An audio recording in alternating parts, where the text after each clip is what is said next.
Hello friend, here is your image.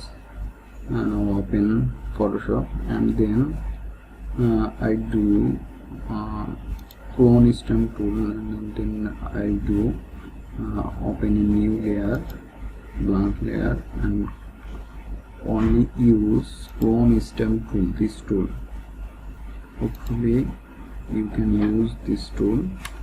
Only use this tool. I remove the main, and then create a new layer.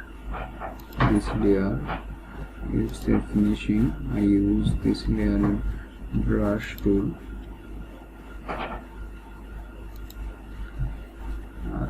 Overall this image I use only clone stamp tool and brush tool. If you try 1 and 2 times, you can do it. Next time I will send you a video, complete work procedure.